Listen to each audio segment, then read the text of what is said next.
Let weeds be weeds, Kelpie. Damn, she looks just good. like Geralt Roach, Siri has her own loyal companion. Oh, okay, I'm sorry. I just got a little bit of a flashback and or PTSD moment here, thinking of yeah, a certain Cyberpunk 2077 moment with the tech demo. Not saying that it's going to happen. I have a lot of good faith for CDPR with what they've done with Phantom Liberty and everything else that came after that. Great job. But expectations. Anyways, back to the horse.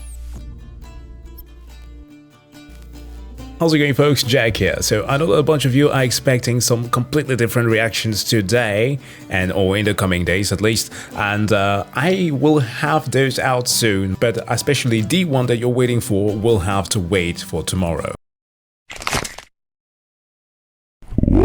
Yes, because something a bit more important to me actually has come up, which is surprisingly a tech demo from Unreal Engine here on The Witcher 4. A game that I'm super excited for, and I have been wanting some more footage on how it is that this thing is going to be, because it has Unreal Engine tied to it, which, as I have stated many times before, is not a bad engine. It depends on how it is that the studio will make use of it. Now, we have seen examples like what the folks at Bethesda did with Oblivion, right, where they mostly use the engine for rendering the visuals while still making use of the creation engine. And if you need plenty examples of optimized games that make use of Unreal Engine, look no further at something like Clair Obscur that makes use of the engine in a quite creative way to emulate something that we find in games like Persona, right? The turn-based type of combat that you have there. Now, plenty of other games have been plenty of optimized in this, so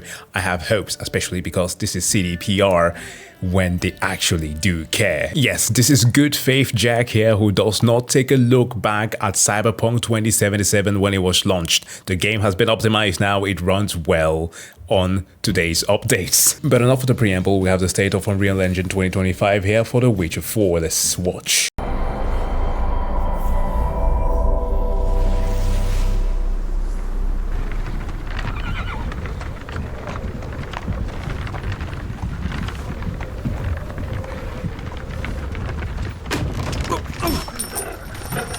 Sleep, is he? The ploughing plonker. Break me pearlies on this blasted pit-ridden tract.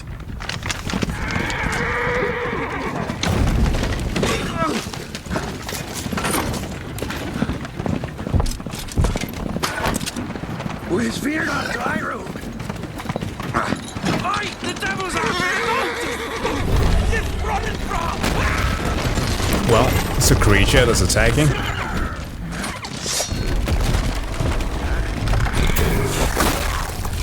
Oh!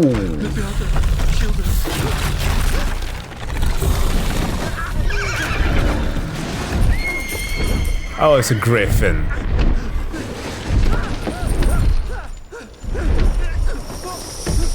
Oh, that's good.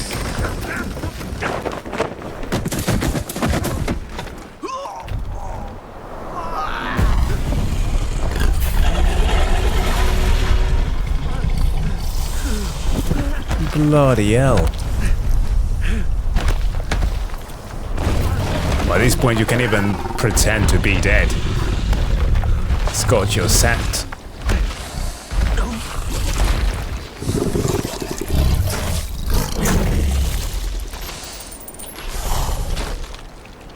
Nasty work.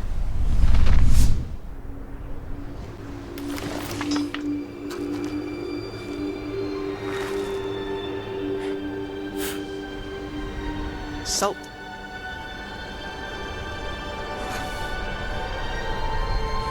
Almost had me fooled, Fruin.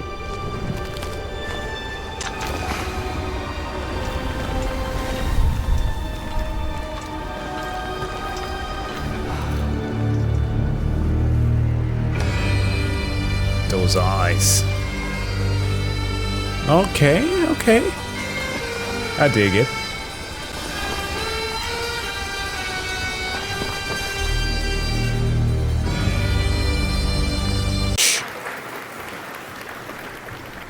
Looks This insane. is a technological showcase set in the world of The Witcher 4. What you just saw and are going to see now is running on a standard PlayStation 5 at 60 FPS with ray tracing. So in the game, you'll be playing as Siri, a professional monster slayer, a witcher. She explores the world and hunts down monsters for coin. The region we are in is called Kovir. You'll get to explore it in a game. Oh my god, Kovir. This is big. Yo. Holy shit. When was the last time? Like, I know that NPCs have been dropping Kovir once in a while during the Witcher 3, but like, that used to be owned or under the heraldry, because it wasn't kingdom just yet, of Redania, where we have Radovid. Remember that king that you have to deal with in the Witcher 3?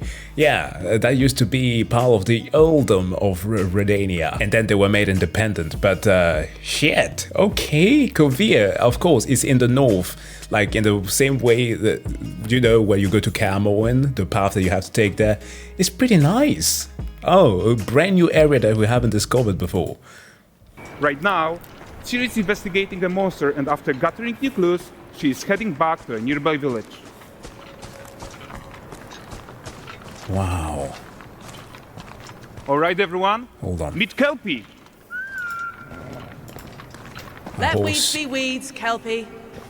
Damn, she So looks just like good. Geralt had Roach, Siri has her own loyal companion. Oh, I'm sorry. I just got a little bit of a flashback and or PTSD moment here, thinking of yeah, a certain Cyberpunk 2077 moment with the tech demo. Not saying that it's going to happen. I have a lot of good faith for CDPR with what they've done with Phantom Liberty and everything else that came after that. Great job. But expectations. Anyways, back to the horse. It's not the one from the Bloody Baron. These two characters need to feel like one. Since you're gonna explore the world on horseback, riding needs to feel seamless, natural, and just fun. Yeah, and to support that, we're introducing multi-character motion matching in Unreal. So Siri and Kelpie, they're perfectly synchronized when mounting from any angle and speed. And we also support root motion movement on Kelpie, so controlling her feels realistic and grounded. It's like if Red Dead And there are Redemption also had a some really baby nice with The improvements Witcher. to our Unreal Chaos Flesh Solver, and these machine-learned deformations. So you've got realistic muscles moving and stretching under Kelpie's skin without compromising the performance there.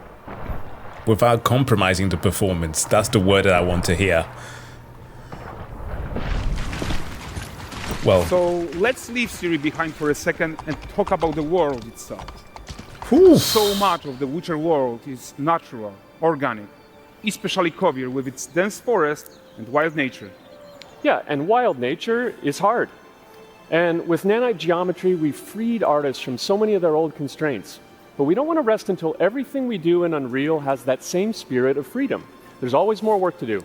And One of the things that I really liked with The Witcher 3 was how the art style had a great compromise with the world around it. It wasn't realism, it was somewhat close to it, and that was just perfect. This looks like a cross between what you will see in both Skellige and parts of Velen.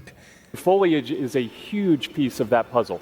So we are excited to introduce nanite foliage. Okay. And in order to achieve gorgeous foliage density everywhere, while still being memory efficient, fast to render, we believe that a new idea was needed.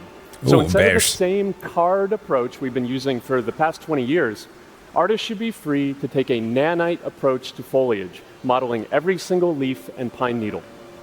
Okay, And what the the old fuck? LOD tricks of the past, they needed a complete rethink. And in their place, it's a new adaptive voxel representation in nanite. It's volumetric, it's fully 3D, it is super fast to render. That's pretty good, because that's something that you will notice even in the remaster, or should we say, the remaster of Oblivion. You would see how it is that they're making both use of that and for lighting in order to cheat the reflections that you will spot.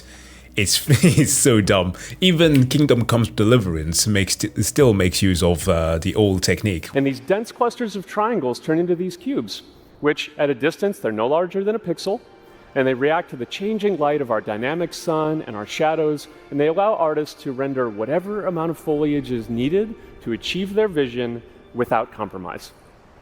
And no compromise means how ambitious we are when it comes to bringing our vision to life with incredible visuals.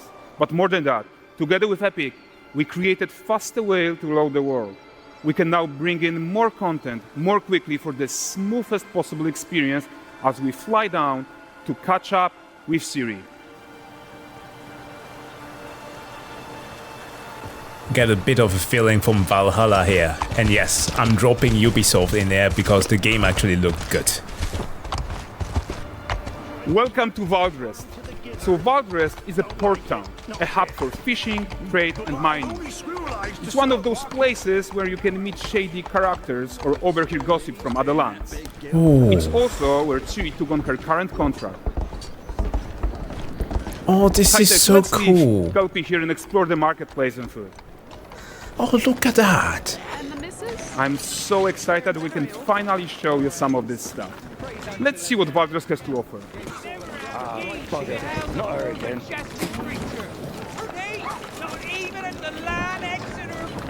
Oh my god, like, remember when you were walking the main city in Skellige, Kjærtrolde, where you have the port as well, you will see just people either making those Viking ships and or having few stores here and there, but they were very scarce. You would not have the same population density as you will see in places like Novigrad. And only when we got to the expansion that was Blood and Wine, did they actually spend enough time to add enough people to make things truly feel alive in most rural areas. Now, of course, this is a main city, it has a port, but still, it's nice to see that many people active around. 9 gazes while I present him with a fish. For the furry rascal will often wink, and the bear's weight grants good fortune. For this feat,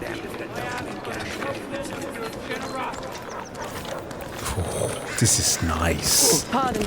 Guys, notice how responsive the world is. Character actions sprinting directly children. affect what happens around you. Sometimes even setting off chain reactions. Everything that's is cool. working together. That's actual immersion. The Witcher already had that with NPCs having the Look at daily this schedule. poor gentleman being taught how to fly by an angry innkeeper. That's what happens when you cheat at Gwent. Is it?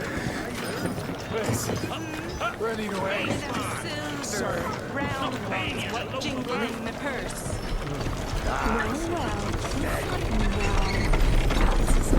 Okay, so this is the guy who gave the series questions on. Like you probably suspect, he has his own agenda in all of this. The brothels are still a thing. Get your ass up.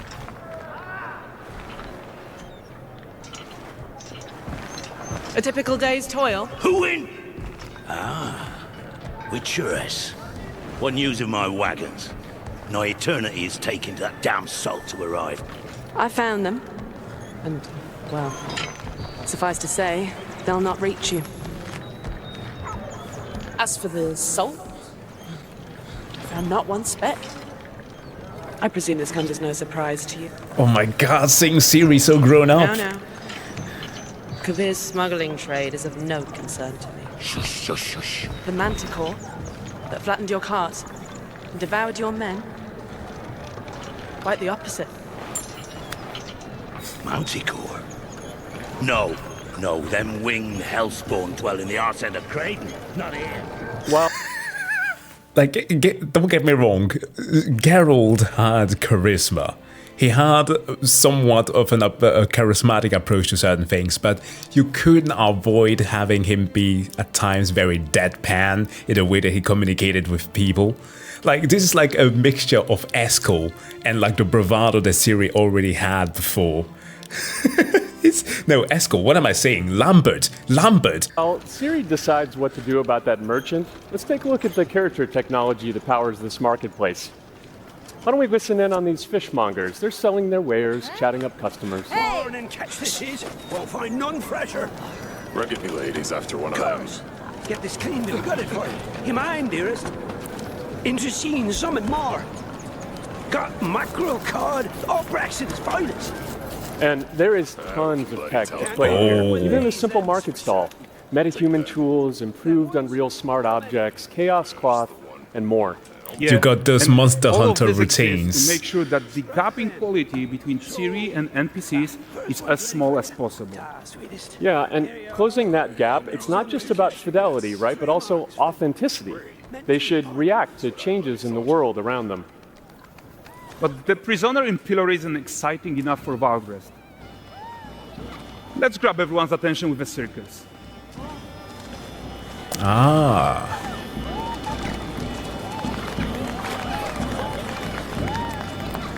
But the great performance deserves a huge crowd though. Let's crank it up.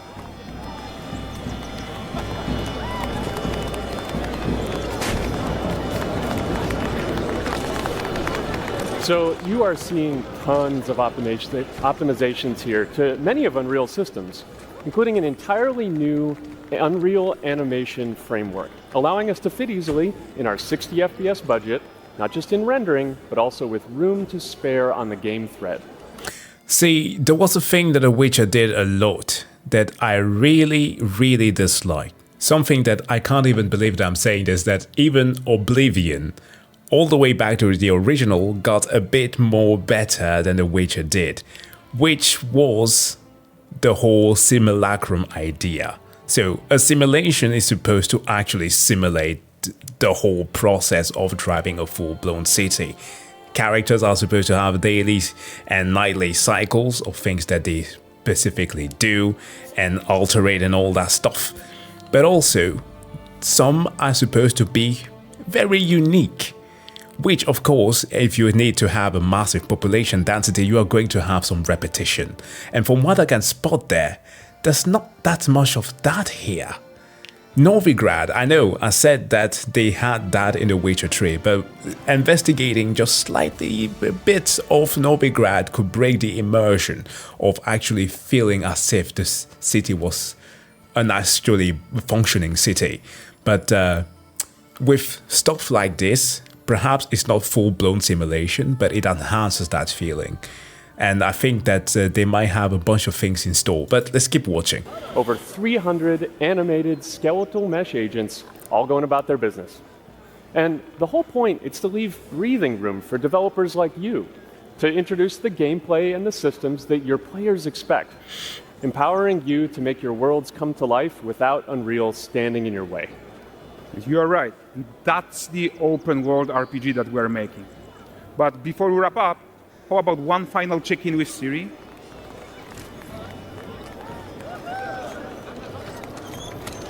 Oh, she's down We to are the making portal. this game to be the most immersive and ambitious open world Witcher game ever.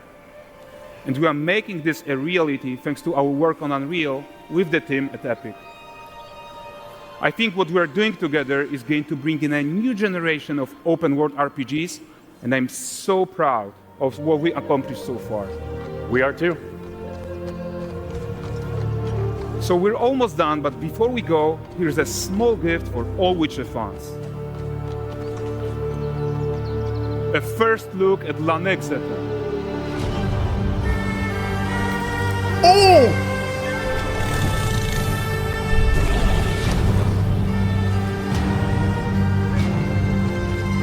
Onward, Kelpie.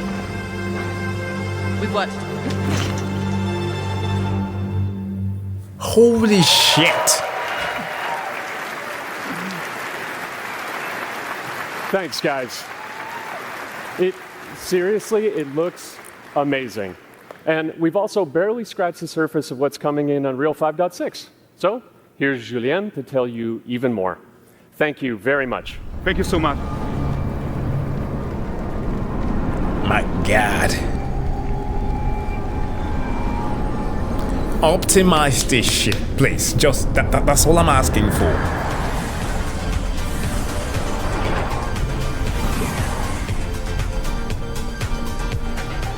Gonna skip a little bit. An open world like that was just the perfect content to focus on our main goal for the release, which was performance.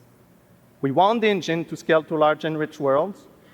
we want to preserve graphics quality, and of course, we want to deliver high frame rates that you and your players expect. So let's check it out, starting with rendering. If you all remember, when we released Nanite with UE5, it supported static geometry. Last year, we brought skinning to Nanite. And now, we're working on Nanite Foliage. The only way to have a forest that looks as good as this one is to use 3D geometry for all parts of the trees, just like we do for everything else. However, this is a crazy amount of fine geometry. So we had to rethink how trees are created and displayed. To create them, we developed Nanite assemblies. These 28 little parts that you see are all that we use to build all the spruces from the forest. They are instanced thousands of times and used like building blocks to assemble trees in different ways. And as you probably noticed with the wind effect, they even support skeletal animation, which runs on the GPU. Thanks to assembly, we greatly reduce the storage, the runtime memory, and the rendering cost. Then, to display an entire forest, the challenge was to preserve fidelity and performance from any distance. Let's check up close the level of detail we're talking about here. They're talking about storage. If this game is not less than 60 gigs, I don't want it. I'm being serious right now. Lots of details. Let's Finally, go a bit further. We rewrote the rendering pipeline to run asynchronously so you can increase the richness of your scenes even more. Now let's talk about chaos physics. For chaos cloth, we improve our cloth-to-cloth constraint solution. This removes a lot of collision evaluation when garments are piling up and interacting with each other. Even for complex setup like Siri's cape, we hit with the swords. sub-millisecond budget on PS5. With Chaos Flesh, we introduce procedural muscle activations to make deformation and motion more natural. Your artist will still have control over tetrahedral simulation and train ML models that run fast in real time. We now support the baking of fluid surface data into lightweight assets to be played back at low cost. This is going to give you high fidelity water without the performance cost of real-time fluid simulation. For animation, we work on both performance and fidelity. Here, you can see how Siri and Kelpie match up in their interaction. Well, that works no matter the angle of approach. That's our Modes character motion matching solution. We also added motion matching in Sequencer to build stitch tracks. With them, you can seamlessly transition from gameplay to cinematic. Also, that's cool. We now have a secondary layer of animation driven by physics in Control Rig. That's the thing that we always appreciate about, like, especially like real-time cutscenes, right? When you can set up different things to get certain like goofy outcomes, like we do in Red Dead Redemption and stuff like that. I mean, if they can democratize the ability to reach Rockstar level of quality, then I'm all for it. I'm all for it. But that also comes with optimization. We used it in Kelpie's rig to drive the mane, the tail, and the saddlebags. And now, I'm happy to announce that all these features are already integrated into our new Unreal Animation framework, which we are releasing as experimental in 5.6. We built it with performance first in mind. Animation evaluation are now running in parallel off the game thread, which was our bottleneck. And this is the thing that I was talking about. Like, you can spot like certain things that kind of look similar, but alteration in the outfits make it so that they aren't exactly copies of each other, whereas The Witcher 3 had that a lot. Now, granted, The Witcher 3 is old now by modern standards, more than a decade. But for the other character systems that are just as costly, like movement, avoidance, state tree behaviors, we also move them to worker threads. This is really going to help you create scenes that are crowded and lively. Streaming has always been a big deal regarding performance. And the three biggest improvements we made are physics state creation, which now runs async, improved runtime PCG for ground scatter on GPU, and a new FastGeo plugin to stream static geometry. And just to take a different example, in CitySample, the streaming time was cut down by 90% while moving at high speed. We focus on a lot of areas for performance in 5.6, and mobile is no exception. Of course. We work on better defaults and scalability settings for mobile and minimize the default package size. Yeah, that's important for certain people. So there you go. Yeah, we're gonna stop here. Now, despite how good this looks and how excited I am to actually experiencing Kovia, a great plot point there, we might get some interesting lore aspects. That's mostly the part of The Witcher, beside the gameplay of course, which we truly lack to see just yet. It is a tech demo. It is representative of what they can do. It's nothing close to the final product. Early demos of The Witcher did not look like the final Witcher that we got. A lot got changed in time with the new tech that they got. Now, hopefully, if Unreal Engine 5.6 maintains and actually delivers on what they are saying they are doing, it might be a good sign. Yet still, you would remember the PTSD of the showcase of such things as Cyberpunk 2077.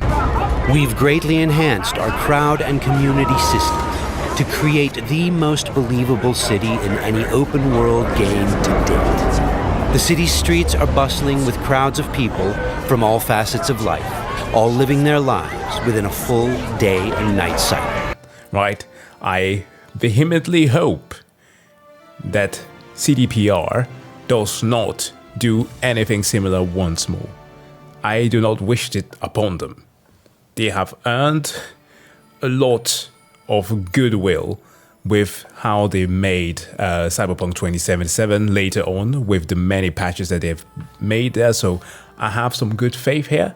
So I want them to succeed. So hopefully we get something closer looking to what we've got here in this demo. That being said though, these are just my thoughts. Let me know yours in the comment section below, and if you like the video, hit that like button and I'll subscribe if you want to.